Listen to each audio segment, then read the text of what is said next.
I just found some very broken things inside of Modern Warfare 3, and not the good kind of broken. These are things that are not working as intended and will change the way you play the game, because a lot of people are having misconceptions, misdrawn conclusions as a result of what the game is telling us. And I'm going to clear up 5 things in today's video that are going to help elevate your gameplay. So getting on to the very first thing, a lot of people, when I was going over my most recent build, they didn't understand that you could pull up an advanced stats page.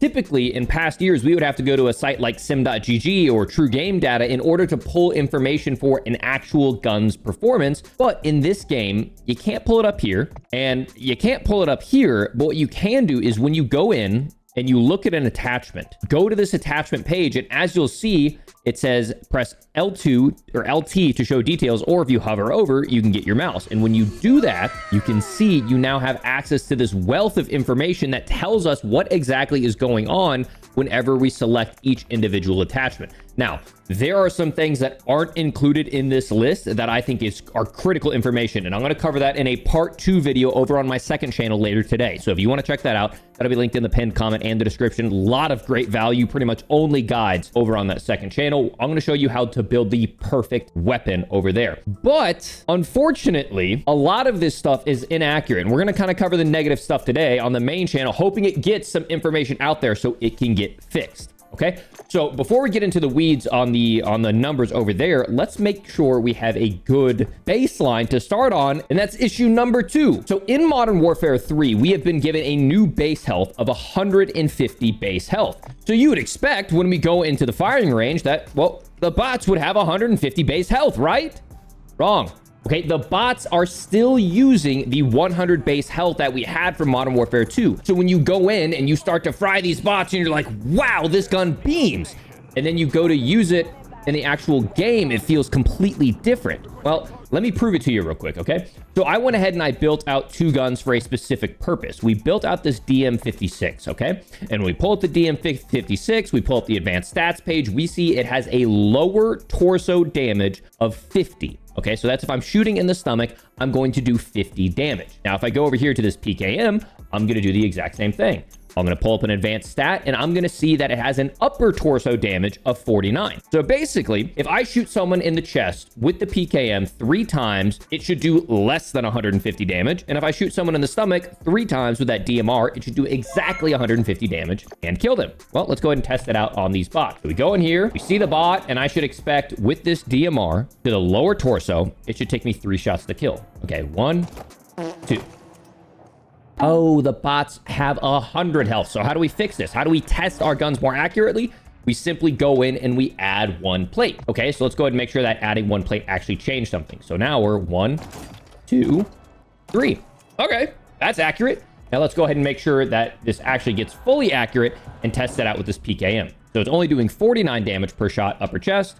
1, 2, 3. It does not kill. I've went ahead and tested this in-game in a private match to make sure these numbers are aligning with my conclusions, and the numbers are accurate, at least for these. We'll get into some inaccuracies here in a moment. But, well, let's get on to something that's not accurate, and that is number 3. We're going to take a look at some of these shotgun damage profiles because they are wildly misleading when you go in. So you go in here, and you go ahead and you take a look, and you look at the ammunition types. And fortunately, you can pull this up in-game, and you'll see, wow, the bolo shells do 113%, the slugs do 134%, the dragon's breath does plus 22%, explosive plus 58%. Well, it's not like that at all. The baseline says that I should do 82 damage to the upper torso with this shotgun. Let's go ahead and test it. So I can go right here, I can go into the match, and for stats, you'll see that I currently have 1421 damage for my Lockwood. So at 1421, after I shoot someone in the upper torso, I can take a look, and now I have done 1621. I buffed this player's base health to 300, so that way we can do some of this testing. Normally, a player's base health, once again, is only at 150, so I'm like, oh wow, 200 damage when it said it would only do like 80 something, right? So you go in here, you take a look, you build out the gun. It's supposed to only do 82 damage. Well, maybe it's per pellet, right? Maybe it's per pellet. I shoot, and I'm like, oh, there's 1, 2, 3, 4, 5, 6 times 82. Well, That doesn't add up at all. That's where things get weird, okay? And fortunately, the rest of these single shot ones are accurate. The bolo shells indeed do 175 to the chest. The slug does 192 to the chest. The explosive does 130 to the chest. But it's extremely misleading because you look at these and you're like, the explosive has to do 58% more damage. The slug does 134% more damage. The bolo, 113%. But all of those hit 175, 192, and 130 respectively, where this standard buckshot does 200. Now, obviously, all of these come with different things. The bolo shells, the slugs are going to have more damage range, but don't base your numbers solely off of the damage. Here's another example. When we equip the Dragon's Breath, we're expecting a 22% increase. So, okay, let's go ahead and take a look, because in traditional Call of Duty fashion, we would expect Dragon's Breath to be incredibly overpowered, right? Let's go take a look. Okay, so as we roll over there, we'll see we have done 1621 damage. I've purposely taken EOD off of this player because EOD helps mitigate fire damage.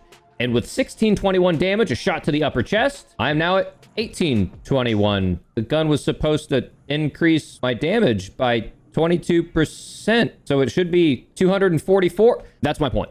Be very careful with relying strictly on the damage numbers. A lot of this stuff is inaccurate, and just like with the regular shotgun, the fire shotgun has multiple shells or multiple pellets, and well, in Call of Duty realism fashion, you guys know you have a standard hip fire spread, you have a jumping hip fire spread that's even wider, and then for some reason when we aim down sight, everything gets super tight. We have one of the most broken builds ever coming out on the third channel. I know I have a lot of channels, but there's just so much amazing content to post on this game. Just be very careful as you're building these guns, because some of this is wildly misleading. So until they get that fixed, just be very careful believing the hype of the damage page. But what if we're not given the hype that we should be receiving? Well, let's get on to number 4. Akimbo pistols. They have been a staple of breaking the Call of Duty meta for a long time. So let's go ahead and take a look at the rear grip. When we look at the rear grip, we'll see that as we pull up this tier, this hand cannon, we have an upper torso damage of 156, the damage profile. But you would think if we go over here, it would either give us double the fire rate or double the damage. Well, it doesn't give us either. And I went ahead and I ran a quick test and just wanted to confirm, okay, does this do 156 to the upper chest? And then if I throw on Akimbo, sometimes what they've done is they've nerfed the gun because it's Akimbo. Basically, they say, okay, if you're rocking a gun Akimbo, it will only do 70% for each gun in your hand, just to kind of try to balance it. Well, they have not done that. I've done some testing and they have not tried to balance it. And this could be a huge problem for Warzone, because as we showed earlier, we look at each one of these guns individually. Okay, we look at the tier, we pull it up in the gunsmith, we go in and we see that it does 156 damage to the upper torso. So that means technically it's doing 300 plus damage to the upper torso if we hit bow shots upper chest. Imagine if someone were to put together a super powerful build and all of a sudden we are one-tapping people at full health on Warzone with 3 plates. I'm just saying. I might have a build for this going live later on my third channel. You should make sure to subscribe to the third channel. But to the 5th thing. Now, keep in mind, these are the broken things, and I'm sure there's plenty of stuff within this firing range that isn't working as intended. There are some things that are working exceptionally well, and they are allowing me to build absolute laser beams of guns. Okay, that will be on the second channel, pinned comment and description. Check it out right now. Just something to be aware of with some of these guns, and I think it's more of an issue specifically when you're looking at your MW2 guns. I don't believe that they've ported these guns over correctly. So we're going to take a look at one of the MW2 guns, and that's the FJX intervention. One of the things that this gun says is when we go over here and we look at some of its base stats, anything seem wrong to you on this page? Take a look at that sprint to fire. 65,535 milliseconds. It is over 1 minute. It is 65 seconds from the time that we sprint, the time that we can shoot. Clearly, we know that isn't right because I'm sprinting, shoot. Sprinting, shoot. So be very careful as you're going through this. But ladies and gentlemen, I hope this provided some insight, okay? Make sure when you're going through, change those bots' health up to 150 by adding 1 plate. Stay very, very, very far away from shotgun attachments. Just don't trust exactly what it's saying. Akimbo actually does seem like it is a true double value. Make sure to use that advanced stats page to help get you more information to improve your game. And then just be wary of taking a look at stats on MW2 weapons because they seem to be pretty bugged on a lot of cases. But if you want to find out the good things about this weapon system to build some absolute laser beams, make sure to check out the video over on my second channel. Hope you guys learned something new today. If you did, make sure to drop a like on this and subscribe for even more. Without further ado, go ahead and check out the second channel. Peace.